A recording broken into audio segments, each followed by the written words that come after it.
The Declaration of Independence.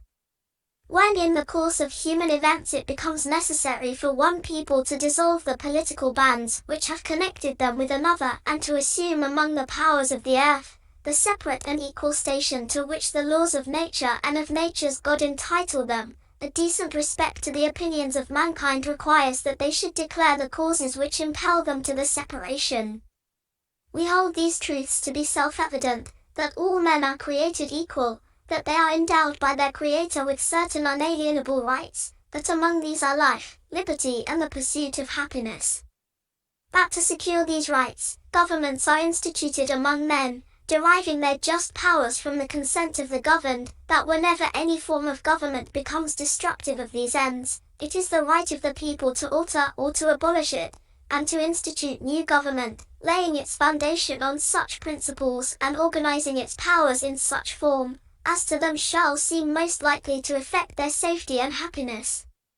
Prudence, indeed, will dictate that governments long established should not be changed for light and transient causes, and accordingly all experience have shown that mankind are more disposed to suffer, while evils are sufferable than to right themselves by abolishing the forms to which they are accustomed.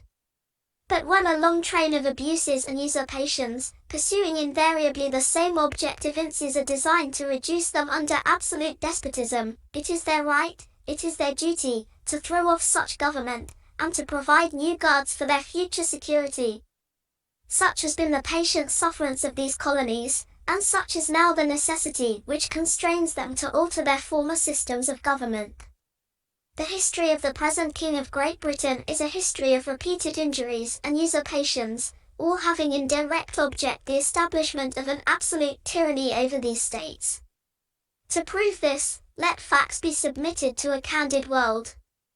He has refused his assent to laws, the most wholesome and necessary for the public good. He has forbidden his governors to pass laws of immediate and pressing importance, unless suspended in their operation till his assent should be obtained, and when so suspended, he has utterly neglected to attend to them. He has refused to pass other laws for the accommodation of large districts of people, unless those people would relinquish the right of representation in the legislature, a right inestimable to them and formidable to tyrants only. He has called together legislative bodies at places unusual, uncomfortable, and distant from the depository of their public records, for the sole purpose of fatiguing them into compliance with his measures. He has dissolved representative houses repeatedly, for opposing with manly firmness his invasions on the rights of the people. He has refused for a long time, after such dissolutions, to cause others to be elected, whereby the legislative powers, incapable of annihilation, have returned to the people at large for their exercise, the state remaining in the meantime exposed to all the dangers of invasion from without, and convulsions within. He has endeavored to prevent the population of these states, for that purpose obstructing the laws for naturalization of foreigners, refusing to pass others to encourage their migrations hither, and raising the conditions of new appropriations of lands. He has obstructed the administration of justice by refusing his assent to laws for establishing judiciary powers. He has made judges dependent on his will alone for the tenure of their offices, and the amount and payment of their salaries. He has erected a multitude of new offices, and sent hither swarms of officers to harass our people and eat out their substance. He has kept among us, in times of peace, standing armies without the consent of our legislatures. He has affected to render the military independent of and superior to the civil power. He has combined with others to subject us to a jurisdiction foreign to our constitution, and unacknowledged by our laws, giving his assent to their acts of pretended legislation. For quartering large bodies of armed troops among us.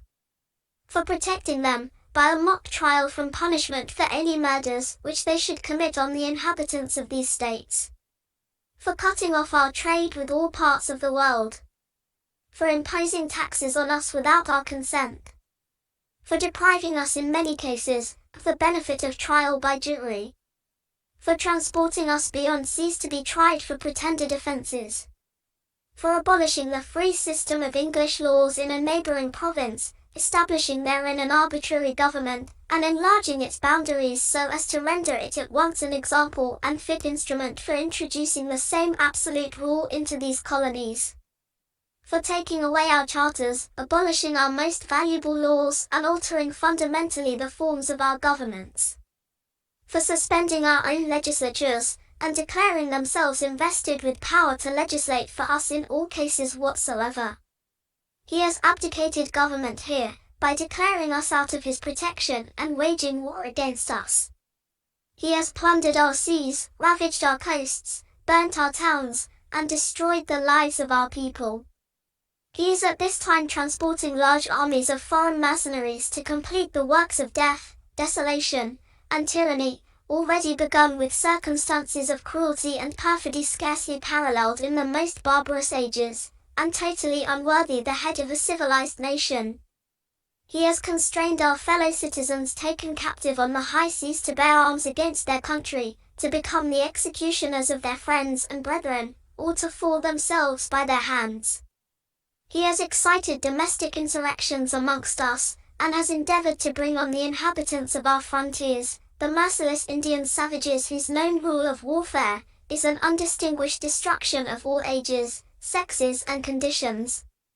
In every stage of these oppressions we have petitioned for redress in the most humble terms. Our repeated petitions have been answered only by repeated injury. A prince, whose character is thus marked by every act which may define a tyrant, is unfit to be the ruler of a free people. Nor have we been wanting in attentions to our British brethren. We have warned them from time to time of attempts by their legislature to extend an unwarrantable jurisdiction over us. We have reminded them of the circumstances of our emigration and settlement here. We have appealed to their native justice and magnanimity, and we have conjured them by the ties of our common kindred to disavow these usurpations, which would inevitably interrupt our connections and correspondence. They too have been deaf to the voice of justice and of consanguinity. We must, therefore, acquiesce in the necessity, which denounces our separation, and hold them, as we hold the rest of mankind, enemies in war, in peace friends. We, therefore, the representatives of the United States of America, in General Congress, assembled, appealing to the Supreme Judge of the world for the rectitude of our intentions, do, in the name, and by authority of the good people of these colonies, solemnly publish and declare, that these united colonies are, and of right ought to be free and independent states, that they are absolved from all allegiance to the British Crown, and that all political connection between them and the state of Great Britain is and ought to be totally dissolved, and that as free and independent states, they have full power to levi war, conclude peace, contract alliances, establish commerce, and to do all other acts and things which independent states may of right do. And for the support of this declaration, with a firm reliance on the protection of divine providence, we mutually pledge to each other our lives, our fortunes, and our sacred honor.